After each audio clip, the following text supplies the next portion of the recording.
Hi, everybody. And I just felt the need to do a video. So I'm here and I'm saying to myself, it is, and I'm saying to myself, when are you going to do? Thinking about this all week long. And it's like, you need to put up another video. You need to put up another video. You need to give an update to what's going on because the drama never ends. So, in saying that, I just want to make sure that all of you, my subscribers, as well as those who are watching right now, please hit that subscribe button and notifications because you never know when I might just upload another video. And make sure that you drop a line down in the comment section. Share to someone else that you might think is going through exactly what we're going through. Okay, because if you came on this channel, it's because you got some family drama going on. Okay, and that's what I'm getting ready to briefly talk about, as well as some other things. So, I have been going through a legal drama with some family members that I have decided to go no contact with. Only time I communicate with them is through the the court system. So, in dealing with the court system, we have it's a civil litigation that's going on, defamation of character, that I must have put out because I just want the drama to stop. Yes, I've tried to talk to them. Yes, bad that I thought it was necessarily for me to go the legal route. It has been a dragged out dog fight and actually is getting ready to come to an end. I have a court date coming up very, very soon, and it should end after this court date. Um, I'm hoping that it'll end. I had to gather up witnesses, which I really didn't like doing. I really didn't because I've always been a private person. I always dealt with battles on my own. And maybe that could be my downfall as well, dealing with battles on my own. So, but this time I had to take on the attitude that I had to do what I had to do. So, I will share more and enlighten you more about what's going on. You can check out some of my other videos to bring yourself up to speed about some of the things that has been going on that led to this level or where we at right now in the time. Um, but the drama, it never ends. And to be honest, when I communicate with them, I feel so much stress. I feel I feel so emotionally drained, and it makes me more just wanting to stay away, just wanting to focus on my current life and rebuilding myself. That's exactly what I've been doing. I've actually accepted the fact that I need to rebuild my life without certain family members in it. It helps that I live in another state, so it's not the likelihood of me running into like my narcissistic mother, and I also have one daughter that's narcissistic as well. And I don't have to worry about running into them like on the street because I don't live in the same state. Although I do go down to Maryland a lot, um, because I do have other families that's on my father's side that I still communicate with, that has nothing to do with them. And I have friends, my college buddies, we still communicate. We still get together every now and then and just have a straight out ball. So there's still people down there in my home state of Maryland that I still kind of, I reach out to, I talk to, and everything. So I still got connections. But other than that, I have no connections whatsoever um, with my narcissistic family. Well, I should say mother, daughter, and those connected to them and stuff. Nah. Mm-mm. And My purpose of having these YouTube videos is because I want people to know that they are not alone in this. Unfortunately, this is something, because of it, it's caused a lot of strain in a lot of families. It has made a lot of families very dysfunctional. And a lot of times, because of people not being educated to what it is that's going on in their family units, they don't know. They just know that something is just not right. And when I think about just what I said, I was laying in bed and I thought about the time when I was in college, which I was like not a traditional student. I was a single parent, and I started going to college in my 20s, finished when I was in my early 30s. And when I went to nursing school, my support system were my college friends. And I noticed that when I went over their house, or you got a chance to see the families and stuff, right? So when I went over their house and I seen how they interact with their families, I truly knew that it was so different from my family. Um, their parents were very supportive of them going to school. You know, if they couldn't contribute financially, um, they contributed by having words of encouragement, helping them out whatever kind of way that they could help them out. You know, and that's the part that um, I was very appreciative of being able to see that. Most of the females in my study group, they got along very well with their mothers and stuff. And I seen how their mothers were very positive influence, not just on them, but their moms was a very positive influence on myself as well. I had one friend of mine who mom used to leave voice messages in her voicemail box of scriptures and prayers of encouraging her to just go on, you know, of getting over the hump, of dealing with whatever she was dealing with at that particular time. And then I had another mom that was encouraging to her daughter, whatever she need, man, her mother and her father, they was like right there and stuff. And it didn't have to always be financial. It's just knowing that you had support. So when I was going through what I was going through, dealing with a narcissistic personality disorder in my family unit, it was hard for them to understand what was going on in my family. They had such respect for their mothers that when I needed to talk to somebody, I couldn't talk to them because, you know, growing up, that wasn't what you did. You didn't talk about your family and stuff. That was like a taboo in the culture that I grew up in. So when I knew I couldn't do that, it all more made me keep it to myself. And it also made me know that in the circumstances that I was dealing with, I was very isolated. You know, I couldn't share with them that they was getting encouragement to go to school, and I was being told that I thought I was too good or thought I was much better, or you know, it was always twisted to be negative.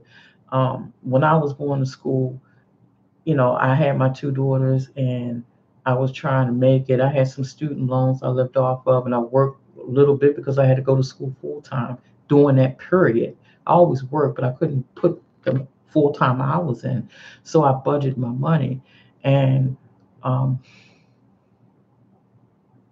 I made a great mistake.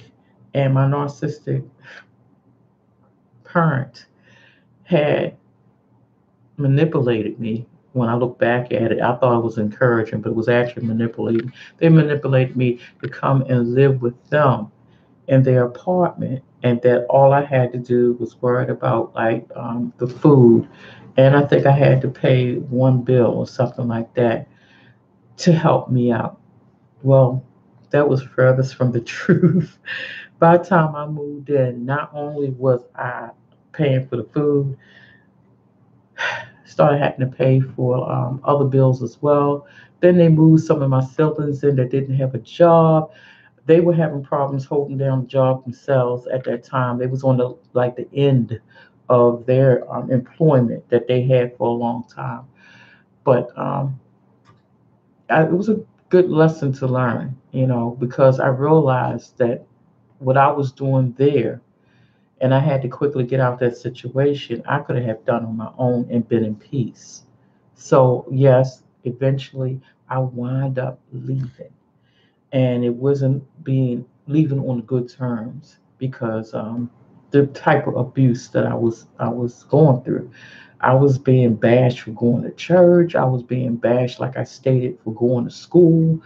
The emotional abuse was this. It was terrible, and so me and my two children, we wound up being in a hotel for like 3 days, and I had a little bit of money, and but I did not know really where I was going to go. And a friend of mine knew someone who had a duplex apartment for rent, and she talked to that person, and that person let me come in, and I paid, of course, because I was able to afford to, and I stayed in that place until I finished college. So I had to learn a lesson and all, but the purpose that narcissistic personality disordered person wanted me to move in with them was because they want to help with their bills. Okay, they want to help, not help me. They want to help with their bills. They wanted to be able to figure out a way to free up their monies because they had a problem. It wasn't just being narcissistic, but they had a gambling problem. They had an addiction. And a lot of times you'll find people who have some sort of addiction, they have some narcissistic personality traits because the focus is on feeding that particular addiction. So don't be surprised if you have someone that you see has this disorder, that they also might have an addiction with it as well. So it's sometimes they go hand in hand. And so after I had left out of that situation, believe it or not, they didn't stay at that place long. I'm talking about my narcissistic mother and my siblings that had no jobs that moved in. Shortly right after that, within a couple of months, they lost the place and they wound up having to go live with other people in separate ways.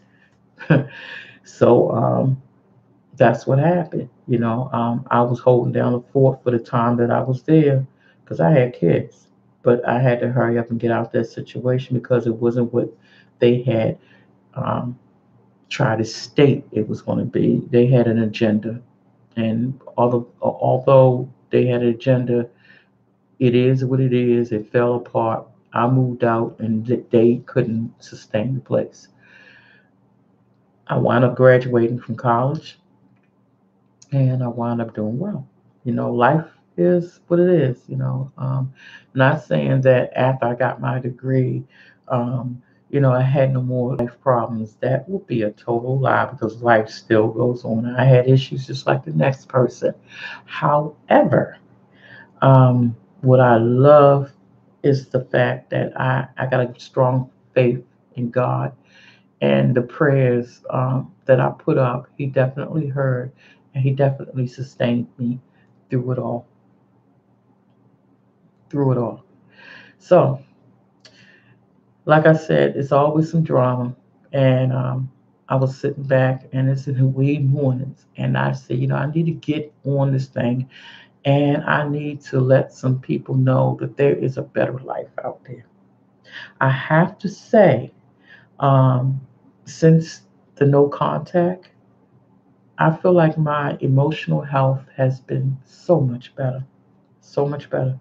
I feel like my mental health is great and my physical health is great as well, meaning that there has been an improvement since the stressors that I was going through and dealing with those people. The separation from those people has allowed me peace, and you can't put a dollar bill on that peace. So a lot of you that are out there that might be sitting in a situation that you're alone, you are and you're not. I kept on thinking that a lot of YouTubers, they always have names for their YouTube followers. And I ain't all that great with naming, right? But I did come up with one, and it's very simple and straight to the point: family. So I decided to call my YouTube followers family. So, family, you ain't got nobody else. You got it right here. YouTube, okay? This is Aunt Step, okay? Aunt Step, you got it right here. So when you sit back and you think about all the horrific things that you have gone through with that person, whether it is a mother, a sibling, a co-worker, a daughter, a son, no matter who it is that has that narcissistic personality disorder that's been inflicting abuse upon you, know that you can get through this. You don't have to accept whatever type of treatment that they have been thinking that it's okay to give you. You can set healthy boundaries, okay? You can use the word no. You can employ that word no. Meaning, for example, if that person that you are having that narcissistic personality disorder problem with has been extremely manipulative to you and has asked you to do things that you don't want to do, the first step to your freedom of peace of mind is telling them no. Doesn't matter if it's a spouse, um, someone to live in your home or out in the home. You have to say no. And you don't have to really justify why. You just, if you want to, you can, but then that's also feeding into them and giving them an excuse. The best thing to do is really to ignore them. That just tears them apart. Ignoring them. So say no, and occupy yourself with more meaningful tasks like brushing your hair or bathing or something or brushing your teeth. And I'm being sarcastic when I say that. But the point of the matter is that you have to owe it to yourself to take back your life. I was not aware of this type of dysfunction until I was in my 50s. I had a lifetime of being in the dark about what was going on with me, how I became the scapegoat for my family. I didn't understand it. And now that I have some type of understanding to what it is that is going on, the first thing that I want to do is to, first of all, educate myself. This is what I'm sharing with you. Educate yourself on what it is to have flying monkeys and triangulations and being a scapegoat, a golden child, and all that other stuff. Um, Educate yourself on all the different principles, all the different terms. So when you hear these videos on YouTube or if you go on the internet and you research the terms, you will have a better understanding what it is that everyone is talking about. Okay, I wasn't go. I was the scapegoat for my family. Um, the next thing I want to say is start day one. A lot of people I'm finding don't know where to start to gain their freedom of having the stress being removed from dealing with the family members. And being to yourself and getting to know yourself is not a bad thing. If you put yourself into, say, your children all your life, or your spouse all your life, or say you put a lot of emphasis by work and being a career person, take this time out in your life to get to know who you are. Meaning that let it be okay to be by yourself if that's what is good for you at this time of your life. Meaning, get to know who you are, whether it's just spending quality time with yourself, taking walks, maybe go out and exercise, find a good book to read, to research this. The more knowledgeable you are on this topic and these types of dysfunctional family units, the more powerful that you're going to be in the end because you're going to have the wisdom that's needed to be able to guide yourself through life from this point moving forward, to be able to know how to react without reacting. And let me share what I mean by that. Meaning that when those who are trying to be flying monkeys want to try to get a negative response from you by trying to emotionally abuse you, when a narcissistic person comes with the same old emotional abuse, manipulative tactics, you will be empowered to react and not react, meaning that you see it, you recognize it, but you know not to let it affect you. For instance, say they give you a phone call, and the phone call is just like any other phone call. They want you to do something for them, something that you don't want to do. And when they ask you to do this, you say no.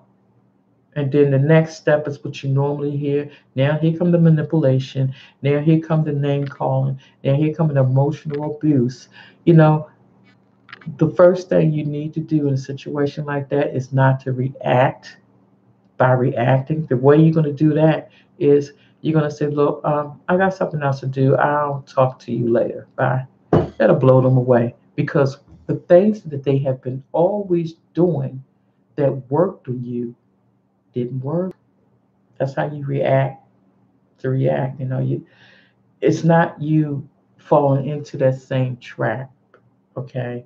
You recognize it, and instead of feeding into it, you're moving back from it. Okay? So you're going to gain control over your emotions. You're going to gain control of the impulsiveness of, you know, counter attacking. And you're just going to kind of move from it and stuff. That's what I've learned to do. I learned to kind of like put healthy boundaries that if it's something that I don't want to do, I don't do it. And I won't be bullied. I won't be manipulated. I won't be emotionally abused, mentally abused, and definitely not physical abuse to do what they want me to do that benefits them at the same time harms me not having it. You know, I've gone through all that. And again, at this point in time, I'm just at a clear standing of no contact.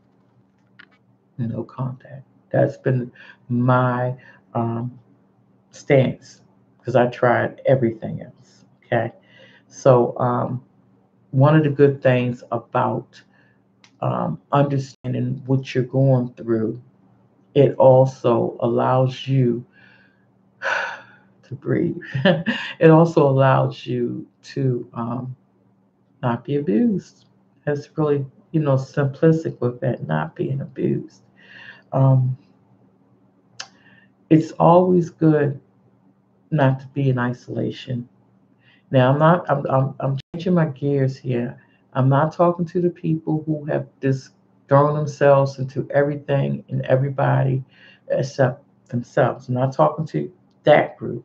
Now I'm talking to a different group. The group I'm talking to now is the ones that are like introverts that always was by themselves unless they dealt with, those people who have been abusing them.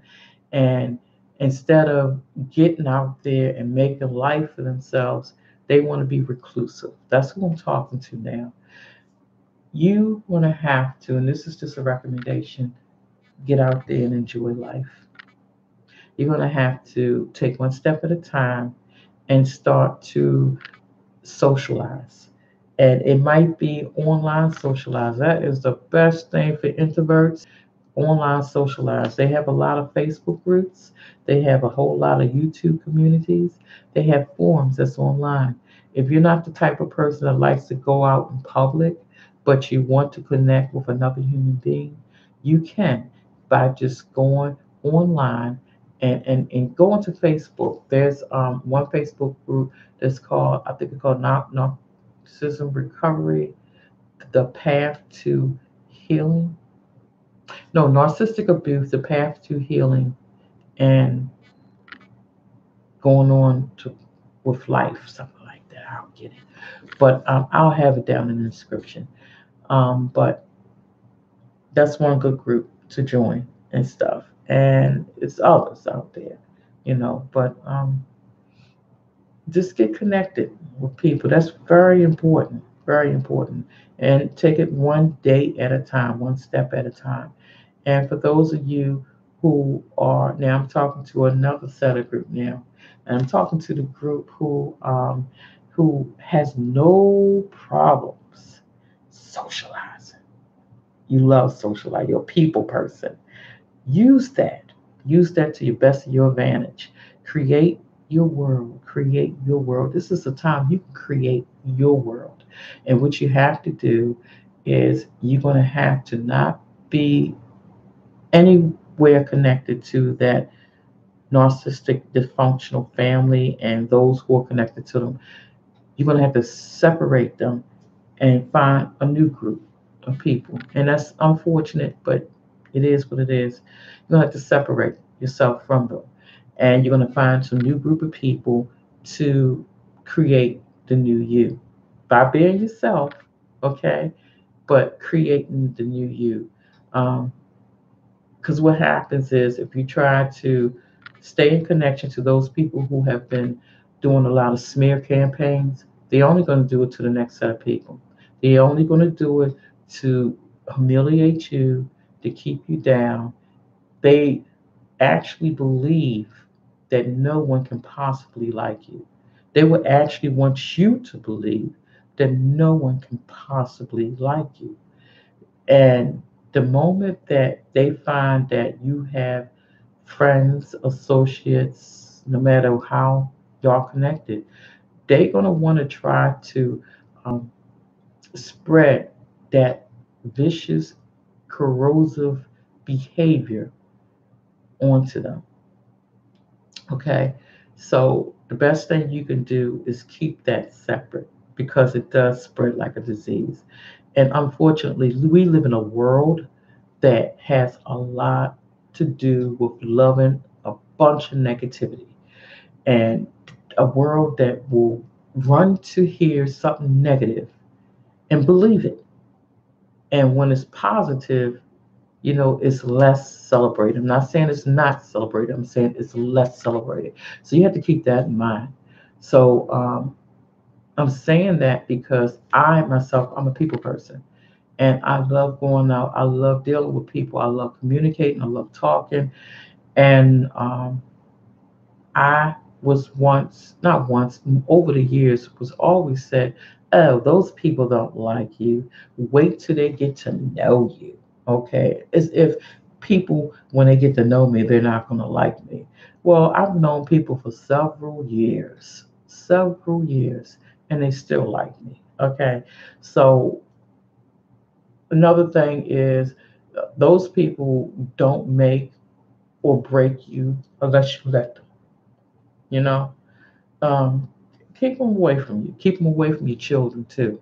Okay. One of the things that I'm going through right now is called grandparents alienation. I have a daughter who's also narcissistic, and I believe it was a learned behavior. I allowed my children to be around my narcissistic personality disordered mother. And I didn't realize throughout all these years she was actually grooming them how to treat me. Okay. So I have grandkids and by one daughter who I sing, but I have no relation to. And yes, I'm very bothered by it, and that's just saying the least. I'm hoping that one day when they grow up, that the moment that they reach out and want to get to know me, I'm going to be definitely open arms. Um, I'm not to bash, their mom or anything like that, even though she's negatively lied on me and bashed me. But I know there's a greater God, and He's going to take care of that. I just know that one day my grandchildren and I, we're going to be able to talk and get along. If it happens sooner than later, I would love it.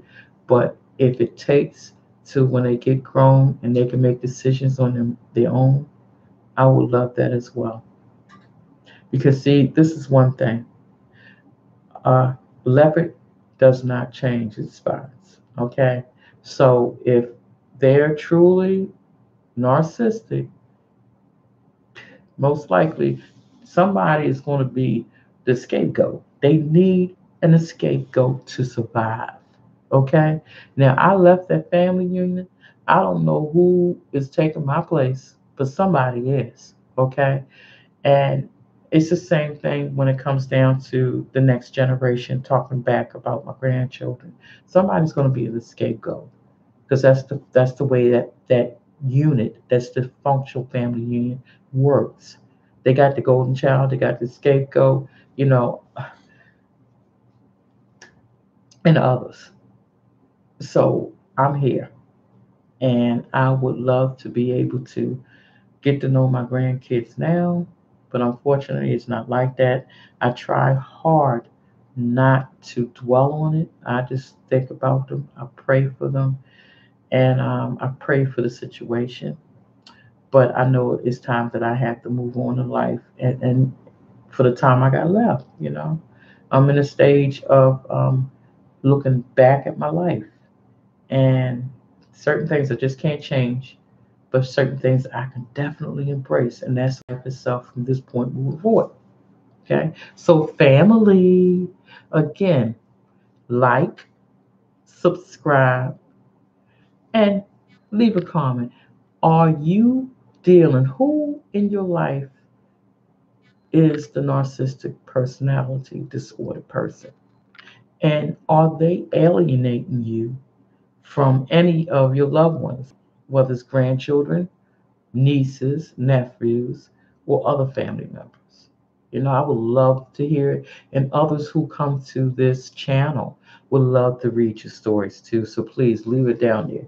I got up in the wee mornings because I just felt like it. It has been a while since I put a post out here, a video out. I finally got it done in the wee morning. So thank you so much.